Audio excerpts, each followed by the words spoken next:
No matter which side you're on, I guarantee you're wrong about Elon Musk and his business career. Some people think he's the greatest businessman to ever live, others think he's an absolute hack, and I'm here to tell you today that he's both neither, and yet somehow both of those things. Regardless of where you stand on the whole Elon question, I guarantee you've never heard the angle I'm about to take, so let me spin you a yarn today on exactly why Elon both sucks at business and yet is also the greatest to ever do it, why he got to be where he's at today, where he wins, how he loses, and most importantly of all, where he's going with all this.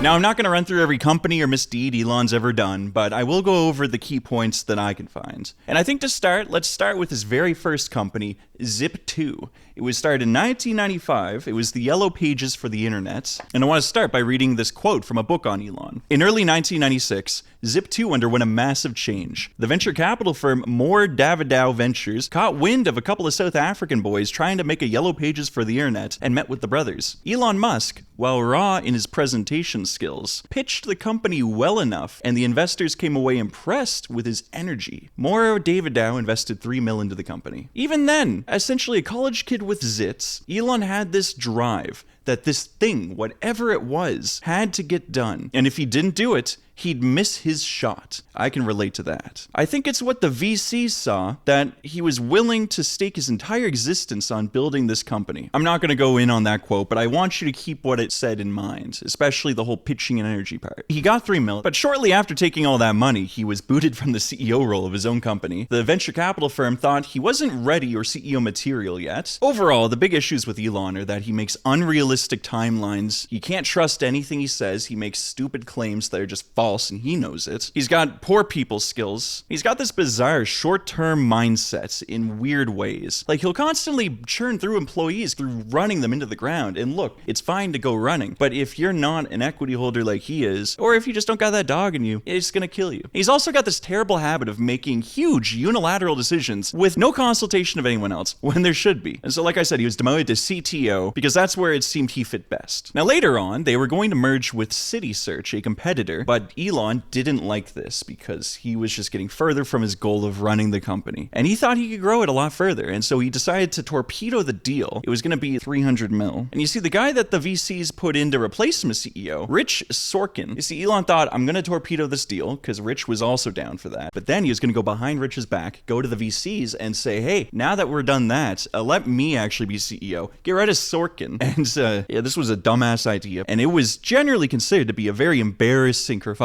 that Elon decided to initiate there. You see, when Elon torpedoed that deal, yeah, he did get his way. But when he tried to then go to the board and say, now get rid of Sorkin and replace him with me, instead they actually stripped Elon of all board-related responsibilities and said, okay, you can just sit there and we're gonna figure shit out. But shit was not going well, okay? You see, they were losing a shit ton of money. They were dealing with a lot of big players coming into their market, like I think Microsoft made a move. And overall, they were on death's door, but then, by the grace of God, an angel descended from heaven. An acquirer named Compaq Computer came along and bought him out for $300+ million, saving everyone's asses, and Elon from an embarrassing fuck up. And so overall, Elon raised over $50 million for Zip2.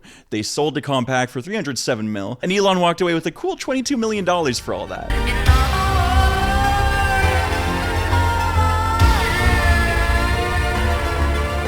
In 1999, Elon moved on to his second company, X.com. No, not that one, okay? This is the OG X.com, the one back from the 90s, the online banking and later payment money transfer service. Founded with a few other people, including one Canadian named Harris Fricker, Elon came to clashes and blows with him quite frequently over the fact that Elon would not stop going to the media and just hyping the shit out of what they were doing and speaking about how it could be way more than just an online bank. No, it was going to be an everything company. Wow, doesn't that sound familiar? Eventually, Fricker got frickin' tired of Elon's antics and went to him and said, look, Elon, we gotta get on the same frickin' page here. At this point, we're just frickin' around, all right? We don't have the same vision, and that's just not conducive to a successful business. So either we need to get on the same page, need to stop going to the media and hyping shit up, or we need to part ways, and that's fine. But just to let you know, if you force me to do that, I bet everything. I moved here from Canada, okay? If you make me do that, I'm taking every employee with me. And Elon said, okay, that's blackmail. I won't negotiate with terrorists, basically. screw you. And I just want to say that's pretty based of Elon. Never ever capitulate to blackmail, because you can never trust the blackmailer is going to follow through on their end if you capitulate yourself. You basically just have to treat it as a secret that's out and just say, I'm calling your bluff, because to do otherwise would be to be stupid. That being said though, Elon was stupid because this was not blackmail, Elon. This was a fundamental disagreement over the vision of the company, and you cannot be having founders have different visions for what to do. You're just going to ruin each other's efforts. Shit's just not going to work. And so Fricker saw that. Elon did not. And the next day when Elon walked into the office, every other employee walked out with Fricker. That Fricker. And so Elon was left with basically no one except himself, a few other employees, and no assets or anything at all really in the company. It was literally just a name, an Elon, and an idea, and a bit of cash left over. And you see, that's an issue, because Elon, when he cashed out that $22 million at the end of the Zip2 thing, he wasn't exactly the wisest with his money. I mean, for one, he went and blew $1 million on a McLaren. Man, what are you doing? A depreciating asset, non-productive. But beyond that, Elon did do something that I think is very based. He bet it all on black, so to speak. He put all his chips into one company, because look, if you're trying to compound, if you're trying to grow beyond the current class you're in, you need to go big on one bet, because otherwise you diversify. You can't afford to diversify, okay? Diversify is for protecting wealth, not for earning it. Diversifies away the returns, okay? It diversifies the risk and the returns. That's just what happens. But that being said though, Elon had money to lose, okay? 22 million in 1999, that's a significant chunk of change, okay? He never had to work again. What was he thinking? I think it's because he just had a love of the game, okay? And it's pretty evident based on his business habits and how he goes about work. So you know what? Actually, I won't fault him for this move. I think it is pretty cool after all, despite being financially stupid. And that being said though, Elon was screwed. But then, by the grace of God, once again, Elon got a miracle when he ran into Sequoia Capital, renowned bag holders in the whole FTX affair, after it was found that Sam Bankman-Fried, who pitched them while not paying attention to them, playing League of Legends instead while just mumbling to them, and they still invested. I don't know how that got past the investment committee at Sequoia, but you know, I don't think they had much better controls in the past, because this somehow got past IC too. Genuinely, there's nothing to invest in except Elon, an idea, and a bit of cash that's already there. It's just baffling. But whatever. Especially considering this actually was a correct bet in Sequoia's defense. I mean, it was foolish to make, but it did pay off, because this company turned into PayPal. It was originally an online bank, and Elon was definitely not the right guy to run that back when this was all brand new, let alone that he just sucks as a CEO. And so Sequoia, just like the last VC, they identified the fact that Elon could not competently run this business, and so they booted him out and brought in the former CEO of Intuit, renowned for QuickBooks, if you ever heard of it, Bill Harris. Bill Harris was the right guy to run this, and he was good. The issue is he had a bit of a disagreement over vision with Elon. You see, Elon was eyeing this new company down the road, Confinity, founded by Peter Thiel, who in my mind is almost like the Bizarro Elon. And by Bizarro, I mean better in every single way. Peter Thiel is competent, he's meticulous, he's just good at what he does. This is the guy that's building a payment transfer service, and Elon was jealous. He thought that was the future for the company, and so he decided to pivot, and Bill was not a fan of that, because they just got FDIC insurance. As an online bank, you don't have any security for your customers, especially if they get hacked or something. It was just anarchy. And so to get FDIC insurance meant that if something bad happened, like X.com went under, the government would guarantee depositors up to 250 grand per account. And so with that in mind, people could actually trust to put their money in there, and sure enough, 200,000 people showed up in the first few months. The issue with PayPal, though, is that they were down the road and doing something that Elon wanted to do too, payment transfers, money transfers. And I say they're down the road. They didn't start down the road. They started in X.com's literal office closet. Peter Thiel, remember, to this day is very heavily involved in defense and intelligence. Peter Thiel was running PayPal very well. They were in fact doing way better than X.com's shitty attempt at the money transfer service. They had a better UI, better customer experience, way more customers, way more activity on the platform. But the issue is PayPal was in a bit of a pay crunch. They were low on cash flow, and meanwhile X.com, if they had one thing, it was cash on hand. And so to save PayPal, PayPal did need to do a merger with them. And because PayPal needed them more than they needed PayPal, that meant that PayPal was the junior in this merger agreement. Elon was the biggest shareholder in this new combined entity. Peter Thiel was demoted to EVP of Finance. Meanwhile, Elon was actually put on as CEO, especially after he chased off Bill Harris, the former Intuit CEO, over their continued disagreement over the vision. I do gotta respect Bill Harris for voluntarily leaving like that, because even he could understand the complete non-starter that is a lack of unity at the C-suite. You need the same shared vision. Jesus, Elon. And speaking of shared vision, oh my god, you see, once Bill was gone, Elon had pretty much free reign to run roughshod over this company, and run roughshod he did, making a lot of those classic unforced Elon errors of his. I can only imagine what it must have been like to be Peter Thiel during all this. Just sitting there watching Elon fuck everything up like the toddler he is. I'd lose my mind. Now you see, there was one domino that I think really set off the rest of this. The biggest folly by far, maybe in Elon's entire career in my mind, was when he decided to switch PayPal systems from Unix to Windows-based architecture. Now, I know that doesn't mean shit to a lot of you, but let me tell you, this is basically the most incendiary thing you could possibly do. Like, Jesus Christ, look, okay, I hate Linux, okay? Just to be clear, I hate Linux. I know it's better. I know it's more efficient. I hate it. It's fucking annoying to use. The fact that nothing works on that bullshit platform, I don't give a shit what sort of transliteration software you got. Rosetta 2, no, okay? Give me Windows. It just works. Everything's built for it.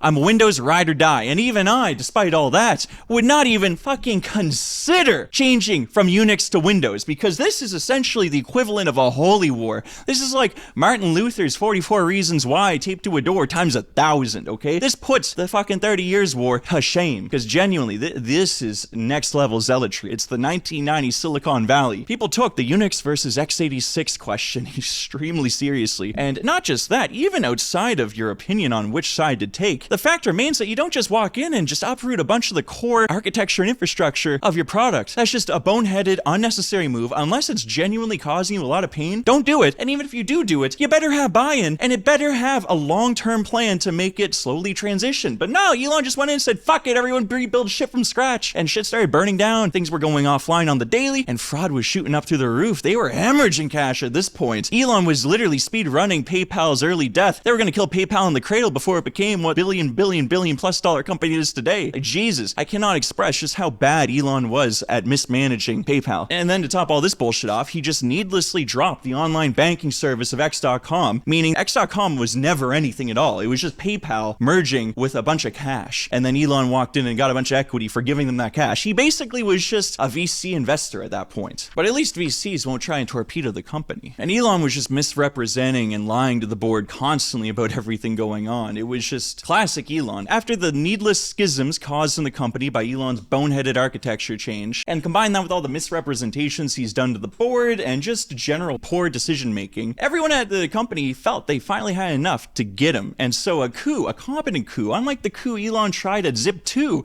no, I'm talking about a real, well-planned coup led by people who knew what they were doing. But Elon being Elon, you can't trust that guy. He's gonna fucking figure something out. He's got a horseshoe up his ass. So they waited, like psychos, until he went on his honeymoon. But you see, it wasn't a normal honeymoon. No, Elon was going to Sydney, Australia before his honeymoon with his wife, dragging her along, and they were gonna have to go and raise capital during his honeymoon. God damn it, Elon. Classic Elon. They're like, okay, other side of the world, best time to do it, but you damn well know that psycho is gonna screw his wife and immediately come rushing back as soon as this shit goes down. So let's maximize our time away from Elon by doing it as soon as his flight takes off from the US to go to Sydney, because that's one of the longest flights on Earth, right? And so sure enough, as his flight took off, they took off to the boardroom. They went in there, easily convinced the board, and by the time he touched down in Sydney, he was taken off of all his responsibilities at PayPal. Peter Thiel came back in and through his great stewardship brought PayPal to the end that it got, and essentially allowed for this whole mythology around the PayPal mafia to evolve over the years. They changed the name from X.com to PayPal, a resoundingly good move. Everyone was doing well, and then in 2002, PayPal was sold to eBay for $1.5 billion. Overall, Elon raised about $125 million before the merger with PayPal, but at the end of the sale, Musk netted out $176 million from all this. So despite nearly going broke, Elon Musk came out of this basically 10xing his money. Another lesson in why it does pay to not diversify, especially when you're starting small. If you want to compound, don't diversify.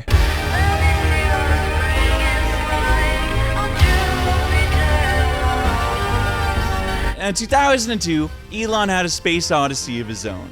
You see, space was not exactly a new frontier for the rich. Many had come before him. In fact, a year before, there was a guy named Andrew Beale, went bankrupt on one. But I will say this, you see, Andrew did lay the groundwork, literally, for Elon. You see, all the fixed assets he created there, they don't disappear when the company goes bankrupt. And so SpaceX one day did come along and leverage those for their own benefit. One of Elon's greatest strengths in all this is his ability to attract the most ideal talent to get done what he's trying to get done.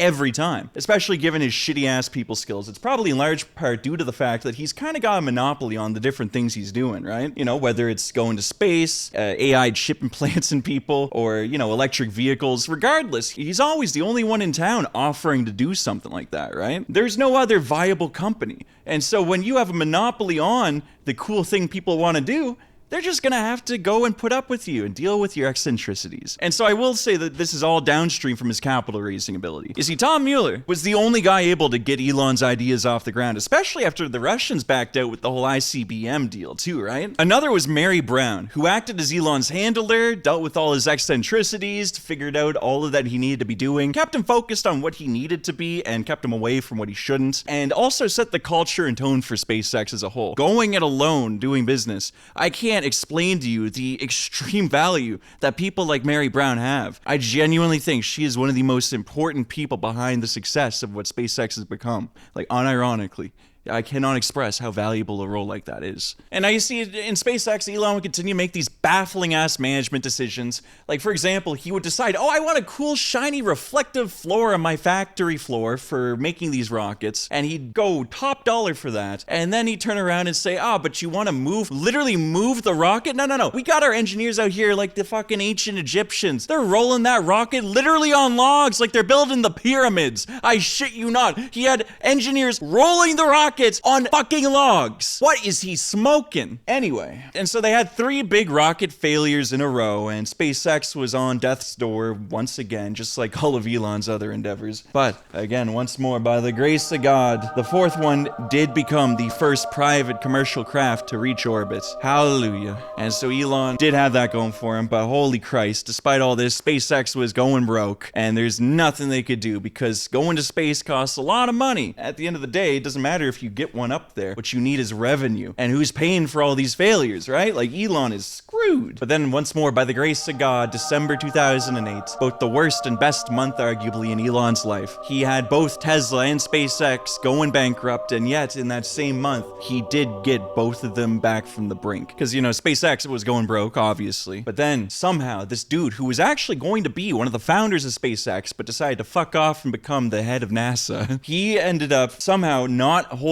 a grudge. Like, seriously, God bless this man. The head of NASA who gave SpaceX this $1.6 billion contract that saved them from the brink. And then at the same time, Tesla was going bankrupt too, and Elon looked like he had to save one and let the other die. But by some miracle, they were able to scrounge up enough money to get funding through the new year. At a time, mind you, when there was the 2008 financial crisis, the crash was happening, and all the headlines were saying, automaker apocalypse, right? They were all going broke, and somehow was able to raise capital for an automaker company that didn't even make cars yet. They were doing EVs. It was an experimental auto company, and he somehow got funding for that in 2008. Generational talent. And now look, okay, he did luck out. He got lucky. Yeah, he's got a horseshoe up his ass, but I'll tell you what, he made his own luck, okay? Because both of those things were from him pounding the pavement. Yes, he did get lucky. But on the other hand, you only get lucky if you open yourself up to the opportunity to be lucky, right? Like, genuinely, I can't express this enough. Yes, he got lucky, but he made his own luck. He earned it as much as anyone could earn luck. And you should always keep that in mind too. Whenever you're going about life, always make sure to make your own luck. Elon did come in clutch here, and as a business leader, he pulled through. But as a business leader, he was more of a hindrance than help every day of the week otherwise. And to give you an idea of what it's like to work with Elon day to day, I got this amazing quote that I read years and years ago, but I will never forget. It's from this one guy who used to work there. Years ago, I was working at SpaceX, back when it was a much smaller company, after Elon got hair plugs, but before his cult of personality was in full swing. Back when I was at SpaceX, Elon was essentially a child king. He was an important figurehead who provided the company with the money, power, and PR, but he didn't have the knowledge or, frankly, maturity to handle the day-to-day decision-making, and everyone knew that. He was surrounded by people whose job it was to essentially manipulate him into making the right choice. Managing Elon was a huge part of the company culture. Even I, as a lowly intern at the time, would hear people talking about it openly in meetings. People knew how to present ideas in a way that would resonate with him. They knew how to creatively reinterpret or ignore his many insane demands, and they even knew how to stage manage parts of the physical office space so that it would appeal to Elon. People were willing to do all this bullshit at SpaceX because Elon was giving giving them money and a job. And also the hype to get to outer space, a mission that everyone there deeply cared about. And that's why he attracts all this good talent, because everyone genuinely does care and believe in the mission he's trying to accomplish. The company also grew with and around Elon, and those managers were experienced managers of Elon. Again, I cannot stress enough how much the company culture was oriented around managing this one guy. My favorite Elon story, one day at work, I got an all-hands email telling me that it was Elon's birthday and that there was going to be a mandatory surprise party for him in the cafeteria. Presumably, Elon also got this email, but whatever. We all marched down into the cafeteria, dimmed the lights, and waited. Elon was let out by his secretary and made a big show of being fake surprised and touched that we were there. Then, they wheeled out the cake.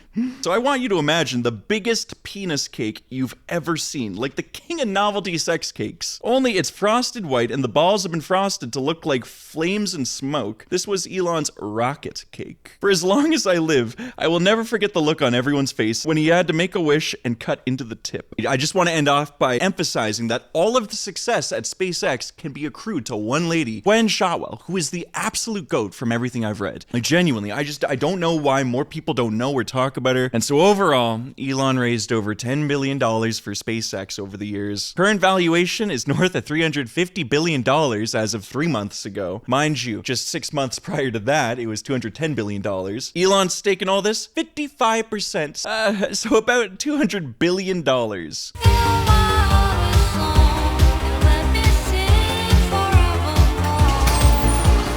Tesla, 2004. Holy fuck. Total raised? $38 billion in equity, plus another tens of billions of dollars in debt. Now look, I could go through and analyze exactly how much debt there is through every 10K, counting them up, but I'm just not gonna, okay? Elon's repeatedly used his hyperbolic new thing diversion tactics to forestall any issues, allowing time for his cult of personality to go ahead and pump the stock, papering over any issues. Take full self-driving, FSD. The quickest way to bully a Tesla owner is just to ask them how that's going, eh? You see, there's 5 levels to fully automated self-driving cars. But really there's 4, because level 4, the car drives itself. The only difference between that and level 5 is that the level 5 car can also do the same while off-roading, which, I mean, look, when we talk about full self-driving, we're imagining us not having to drive around on our daily commute. So for all intents and purposes, level 4 we can consider the peak. Level 2, meanwhile, is kind of not self-driving at all. Yeah, the car does drive itself, but look, you have to be sitting at the steering wheel, both hands on the wheel, ready to brake or gas at the moment's notice, because the car at any time can decide, driver take over, and then now you're just boom, right back in it. So you basically get all the downsides of having to drive, because you can't do anything valuable with your time. You're still just stuck there as if you were driving anyway. If anything, it's worse, because now if something does go wrong, it's not like you're in the middle of it with the context. You're kind of zoned out anyway, let's be real here. So what happens is, suddenly out of nowhere, beep, beep, beep, okay, take over. In my mind, level 2 is worse than no self-driving, but level 3, that honestly, that's the first real step to self-driving. Level 3, you can watch a movie, read a book, do anything. And now the car will still need you to take over every once in a while, but it will be more of like, hey, we noticed that the rain's getting rather heavy. Just to be safe, we're gonna need you to take over in the next minute or so, right? Because radar doesn't work in the rain, for example. But again, that's not a momentary notice issue. So you do get the benefits of self-driving with level 3. And so with all this in mind, let's go over the history of Tesla's full self-driving FSD feature. You see, in 2014, Musk started offering it. And he was saying, partial autopilot on highways by 2015, full self-driving by 2020. Then, in 2015, Musk drops a glorified cruise control and calls that partial automation, saying that autopilot is now releasing with full self-driving in 2017, 3 years up. God damn, we're cruising. It's gonna be up by 2016 at this rate, right? At 2016, full self-driving, still by 2017. Robo-taxis, though, by 2020. Now we're cooking. And then 2017 rolls around. Sorry, I meant a full self-driving by 2019. My bad, guys. But it's already ready. To be clear, I wasn't wrong. It's just that the government is blocking me from releasing it. Goddamn government. 2018 rolls around. Full self-driving by end of year. Goddamn. Holy shit, it's coming, guys. The end is in sight. Full self-driving is essentially here. 2019. Musk says 1 million robo-taxis by 2020. Holy shit, just in a year. And also, Musk declares full self-driving is already here. What does he mean by that? Cars still don't drive themselves, but anyway, okay, let's wait till 2020. At 2020, COVID hits, okay, understandable. Full self-driving beta is released to a few owners, notably not full self-driving though, only ranking as level 2 self-driving. But hey, Musk claims full self-driving by end of 2021, so we're still on track, right? And then 2021, finally, for the love of Christ, full self-driving is finally here. for Honda, not for Tesla. And also, when Honda says full self-driving's here, they mean for only in traffic jams if the car is going under 30 kilometers an hour. But I mean, during that time, it can still drive itself. Okay, when are we getting self-driving cars, goddammit? The 2021, meanwhile, Tesla removes the radar and ultrasonic sensors from cars while disabling the ones on existing models that are already there just to make things fair? What? Oh, but don't worry though. Musk says full self-driving level 4, absolute full self-driving by end of 2022. They're skipping 3, going right to 4. Goddamn, well, I'm excited. I have faith in Musk this time. He's not gonna lie this time. Right? 2022, Musk says full self-driving by end of year. Let's go. 2023, full self-driving beta rolls out across North America, and it's still fucking level 2. God fucking damn it, Musk. You can't even take your eyes off the road. And then, okay, 2024, surely to love of Christ, full self-driving is finally here. Please, Musk, you've been edging me for so long, it's time to vroom. Unfortunately, instead, Musk announces robo-taxis yet again, and also humanoid androids. Can the humanoid android full self-drive my car? Huh? Please, for the love of Christ, can we get self-driving cars? And you see, that's the big issue with Tesla, isn't it, huh? Oh, it's short on cash? Announce shit. Oh, short on cash? New pre-order. Oh, there's something wrong? Well, we'll just get our fucking fans to pump the stock yet again, even though nothing material ever changes, nothing actually happens, and Tesla cannot seem to figure out how to build a functioning quality car faster than the rest of the automakers can figure out how to make an EV engine for their cars. It just blows my mind. They had such a good lead, such promising futures, and yet they blew it all on a bunch of marketing hype and dead ends. And unfortunately, unlike SpaceX, Tesla could not build the same structures to prevent Musk from fucking shit up. And so sure enough, okay, I'm sorry. I'm getting really heated here, really polemic. I'm fucking hungry, okay? It's time for fucking food.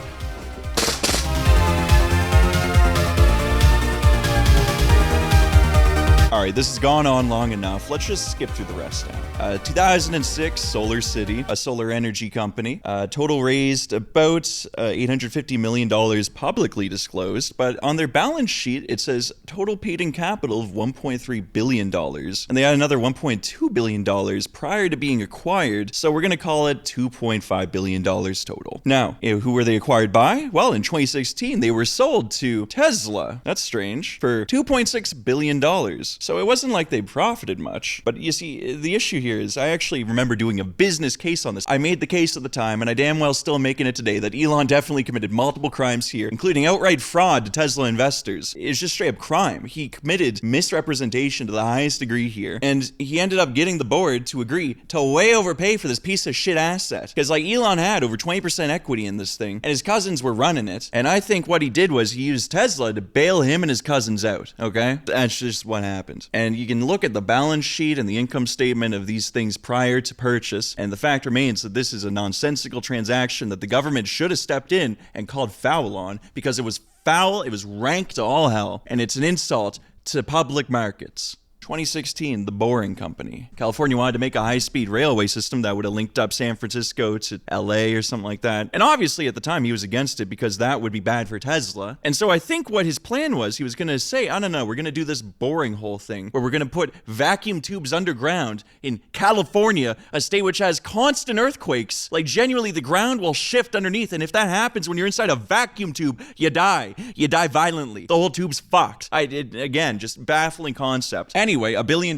raised, one dumbass tunnel in Las Vegas too, nothing of value. They innovated by making smaller tunnels. Wow. Also in 2016, NeuraLink, the company where they want to put microchips in our brains. They want to microchip your brain. They're literally doing the Bill Gates 5G COVID conspiracy theory. $700 million raised. 2022, Twitter or X, $44 billion raised. And let me be clear here, he pulled in everyone. He got $13 billion from 3 big banks. He got Barclays, Bank of America, Morgan Stanley. And for equity, he got Fidelity, the Saudis, Qataris, Binance, A16Z, Sequoia, a few other bag holders. And this is where he's taking a big risk. We'll jump back to this, but I'm going to leave it that for now. And then finally in 2023, we got XAI, where he raised another $22 billion. This was all off the AI hype cycle. But overall, I think that we're going to end it there for all the major capital raising endeavors Elon's been involved with.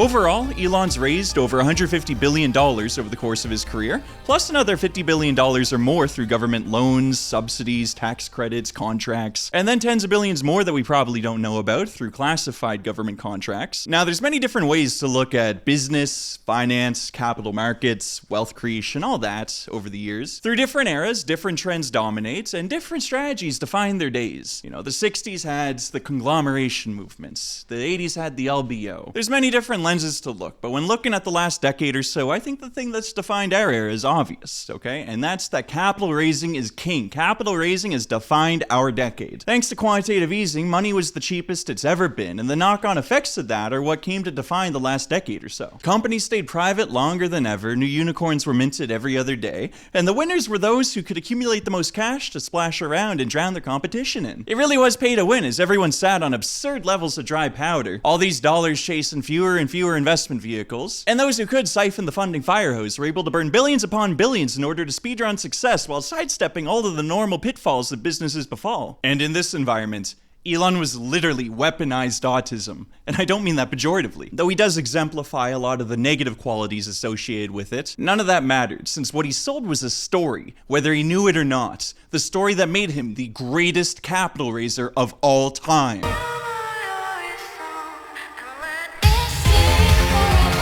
Now think about it, right? Elon is a visibly autistic man who has no life outside of business. Not that there's anything wrong with that. He sleeps at the office, working round the clock for years upon years, all to the detriment of every other aspect of his life, right? I mean, look, he was raising capital on his fucking honeymoon, for Christ's sakes. And I mean, even think of Elon the man, right? He's got gauche taste, he's got stupid-ass eccentricities, but he's constantly burning the boats in hopes of hitting these moonshots. And to be fair, it has consistently worked out for him, right? He's a visionary, grandiose to the point of psychosis, and he had this sort of air of intelligence and competency around him. Some of it was earned, a lot of it wasn't, but that doesn't matter, okay? None of this shit mattered. We're in the era of capital raising, and Elon was grown in a lab to raise capital. You see, Elon objectively sucks at public speaking. You ever see that guy speak? He's constantly mumbling, tripping over his words, cannot articulate himself, and he's always missing humor and having it fly straight over his head. But again, none of that matters, okay? And what I'm about to say is gonna sound pretty offensive. But if anything, I think it speaks to what you probably internally thought too. Because I guarantee this is what was influencing everyone around him to keep giving him more and more money and trusting him with their life savings and their future work. You see, people saw Elon as the idiot savant. They saw him as a Rain Man. Him sucking was actually to his benefit, because it's how he sold his ideas, his investments, how he sold investors on investing in him, whether he knew it or not. And that's how he was able to harness all this capital like no one before him. You see, all these VC guys, the retail investors, the cult of personality that's formed around him over the years, all of that is downstream from his archetypical personification of the idiot savant that lives inside all of our heads. It's all downstream from this shared belief that we all have, or had, and that he somehow is a real-life amalgamation of Rain Man and Tony Stark. I mean, we all saw him. We saw how he was, what he was doing, the way he conducted himself, and we all thought the same damn thing. Anyone who says otherwise, in my mind, an honest belief, is lying or misremembering. Because you see, Elon objectively sucks at managing people. I hope that's been communicated clearly by this point. He's constantly leading his companies astray. He's making boneheaded, unforced errors constantly. He's erratic, he lies, he misrepresents shit. You can never take him at his word, and he damn well knows he's lying too. To the point where he's literally breaking laws on a regular basis. But again, none of that shit matters, okay? I want that to get you through your thick skull today. None of that shit matters. Through the idiot savant persona, his dedication to business, all-consuming, and his burn the boats philosophy, all of that instilled a supreme sense that people could trust him, he was competent, he was dedicated and hardworking, his whole life revolved around this shit, and you could bet on him because he had the ability to pull it off. And so Elon was able to raise an absurd amount of money. He got pretty lucky many times, sure, but really Elon again was creating his own luck more than anything, or at least the opportunity to be lucky, all through his relentless grind, his hustle, his Grussel, you might say. Given the focus of his business endeavors over the years, there were no serious alternatives to any of the businesses he was running. If you wanted to work in that field or that type of company, if you wanted to lead the charge in electrifying vehicles, if you wanted to lead the charge in going to space, any of that shit, you had to go through Elon because he was the only game in town. And so because of that, SpaceX and all his other companies, they all got to have the pick of the litter when it came to the best and brightest minds of our generation. Anyone who shared those missions had to go through him, and so none of his companies had to worry about talent acquisition or retention because everyone was there for a reason. It was a higher mission. And so because of that, they put up with way more for way less, and he doesn't have to go seek them out half the time. They'll come find him because he's the only one offering what they're looking to do with their lives. And as SpaceX grew, they were able to develop structures that could effectively cut Elon out of all business operations and aspects. It's essentially relegated to the roles he does best: raising capital, securing contracts, and generating hype. The rest, you see, the real work, the actual things that accomplish the missions of all the companies he's setting out to make and do, the real business at SpaceX is reserved for those who are competent, and Elon is not competent at running a business. All of this, it's all downstream from his generational ability to raise capital, all downstream from his unintentional story that he's crafted and sold people on over the years of the idiot savant. Same goes for Tesla too, actually. His army of ride or dies, retail and institutional alike, they became both his best investors and earliest consumers. His mission was admirable, and his vibes and aesthetic fit perfectly with this image, this archetype that we all have in our minds of the idiot savant. And so with all that money and admiration backing him and the marketing hype that man could generate, nothing else mattered. Nothing else mattered. Nothing else mattered. He could get the best and brightest working 80 hours a week for dog shit pay for years on end, putting up with terrible working conditions and a horrendous boss. And as they toiled away on the green electric future they are all striving for, systems were again formed to keep him away from all the other aspects of the business. But Tesla, you see, was much less successful at this. And you can see it through all the baffling decisions he's made over the years to steer the company asunder. But thanks to his generational ability to raise capital, all this and more could be papered over with ease. And so it was. It's how he's been able to keep building and backing all of these increasingly large companies over the years with increasingly bad business plans to boot, like the Boring Company, NeuraLink, XAI. It's how he's got multiple bulge bracket banks in his back pocket ready to blow all these dollars on the Twitter deal, and on top of that, a bunch of generational equity investors to boot, and also the Middle East wealth funds too, to finance and fund all his retarded ideas like the investment in Twitter first and foremost. The idiot savant, the king of capital raising. I did gloss over this whole Twitter debacle throughout this video so far though, haven't I? Well, as we say in business, let's circle back to that now, and let me take you through his impending downfall.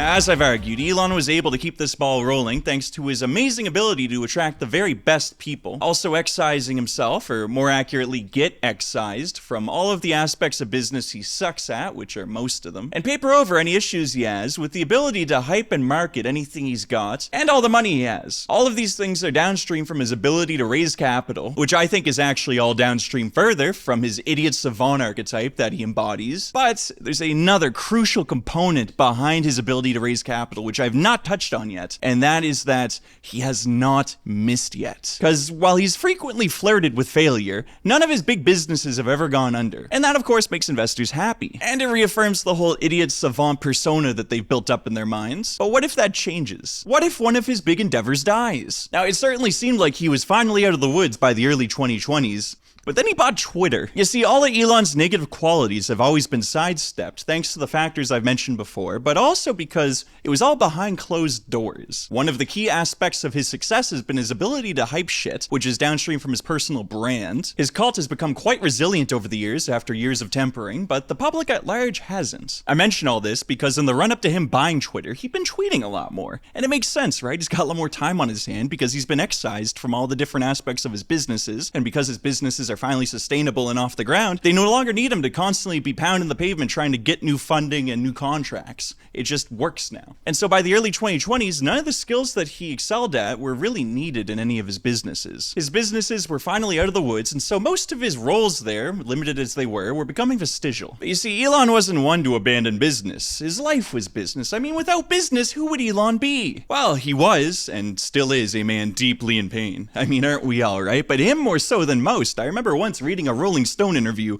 where he deadass asked the reporter if they knew anyone single because he was so lonely, and then he proceeded to cry. And this is years before all this big kerfuffle these days. You know, I get it, all right? It's isolating being a man like Elon. It is. You don't got time for anything else because all your time is in business. And he's guaranteed to be unfulfilled socially, and it's very clear between all aspects of his life. Friends, approval, relationships, all things money can't buy. And for a guy like Elon, money was increasingly all he's got. And so like any other lonely loser in life, he increasingly went to social media to get his fill. And so he started to tweet more and more and more, and more people started liking and approving and retweeting what he said. And it was going far beyond his cult. You see, he started to attract a new kind of attention, a new kind of follower. You see, he started ingratiating himself more and more with these people of politics, and before you know it, through whatever series of events, he slowly came to become a foot soldier of the culture wars. But being a foot soldier, for a guy like Elon, he had a lot of money. Money's all he's got, right? Why be a foot soldier when you could buy the rank of a general? And so he started flirting with the idea of buying Twitter. He used his best skills to once again drum up dollars that would otherwise be unthinkable. He grossly overpaid for a platform that was famous for never converting, because Twitter had the worst user base out there, still does, and the worst ad system to match. Couldn't match shit. You see, money spent on Twitter was essentially money wasted. Their terrible targeting system did make it somewhat viable as one of the only mass market digital platforms where you could reach people in general for vague brand awareness type campaigns. Consumer staples as a sector, for example, really struggled with the whole death of the cable bundle we're going through, as the main ways they traditionally advertised were no longer on offer in the age of the targeted ad. Twitter was probably the best platform for companies like Procter & Gamble to remind everyone, for example, that Bounty paper towel exists.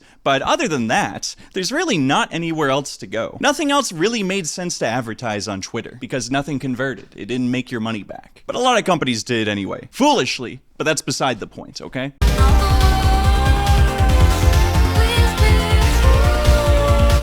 This blanket design. As Elon entered the culture wars of the early 2020s, he started to develop a bit of an image issue. Politics are divisive as is, and the culture war was created specifically to divide us to no productive end. In short, from a marketing standpoint, it's idiotic to participate in. I mean, just look at the Super Bowl this past year, right? All those commercials were so limp dick because they were so afraid to take any stand that may be construed as taking one side or the other, right? People were panicking. God help the marketers these days. Pour one out for Bud.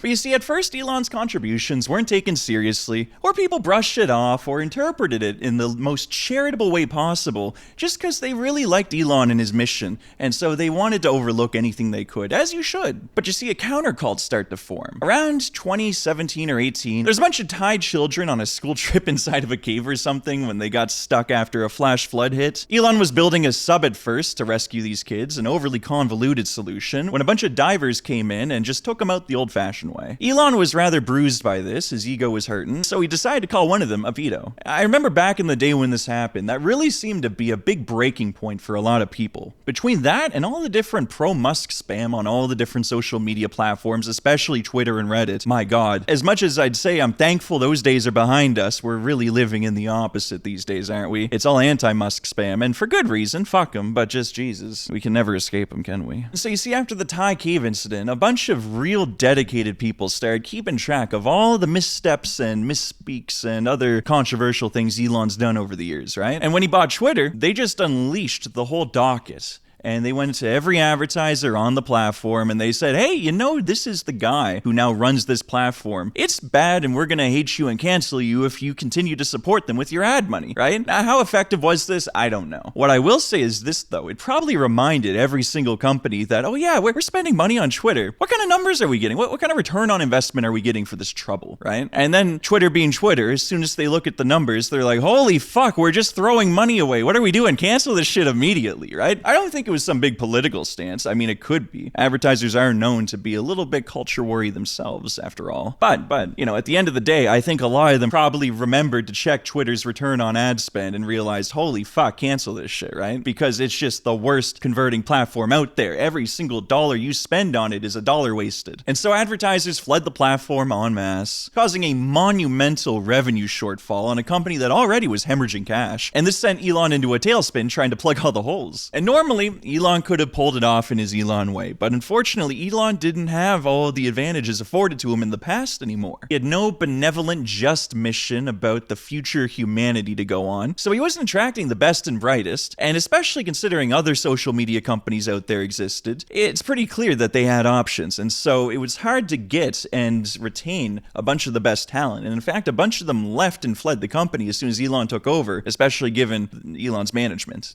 And as Elon continued to make those classic unforced Elon errors, all this shit started to compound and people really started taking a second look. One of the worst I remember, in fact, one of the worst, biggest business blunders of the 2020s so far in my mind, is what he did to Twitter, the brand. He swapped it out for X.com, that stupid fucking idea he's been fixated on since the early 2000s. I swear to Christ, Twitter, it was up there with Google, Coke, Apple. When you to tweet a verb, he owned a verb. It was such a synonymous thing with the platform, and it was such good day-to-day marketing. Everyone was aware of Twitter, whether you wanted it or not. You were aware Twitter existed, especially considering all the media congregates on it so much. It was just such good brand marketing for free, word of mouth. It was so good, and he just lit it all on fire, just threw it away. Like, just why? Why? For the love of Christ. You know, but that's to be expected in all this, right? It's just another unforced Elon error. Now, Twitter's a private company, so we don't got their financials, but I think it's safe to say that he's pretty heavily still in the red. Luckily, Twitter does own a significant stake in XAI, which is shooting up in value right now, riding that whole AI hype cycle. And so because of that, they do have assets that are doing well and helping to buoy the company in the same way that Alibaba buoyed Yahoo back in the day. But look, let's be real here. The advertisers haven't come back because it's a dog shit platform, and then meanwhile, Twitter Blue is only getting a fraction of the revenue it needs to get. I don't know how he's continuing to keep it afloat other than by funding it himself, because that company certainly isn't funding itself. So he better figure out something soon.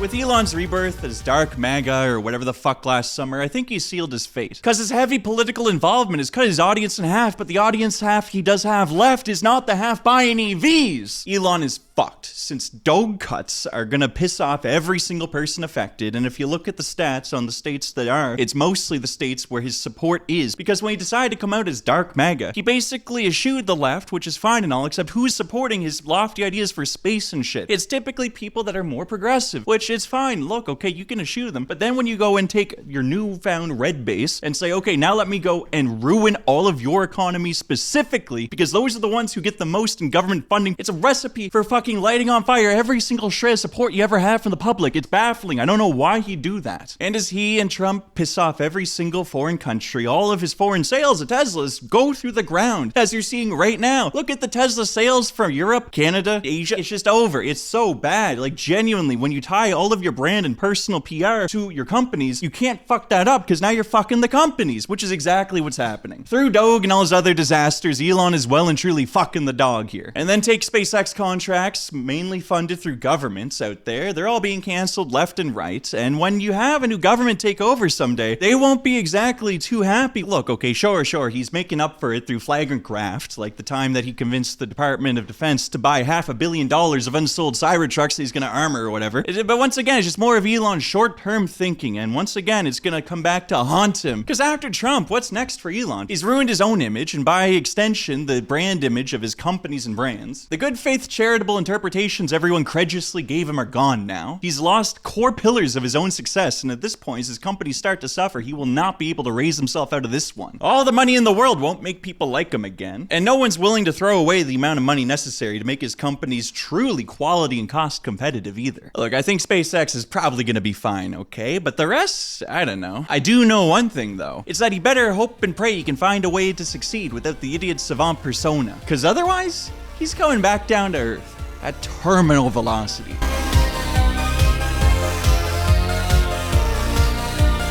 Well, that covers Elon's business career, but what about his politics, right? What about him as a person? What do we think of him?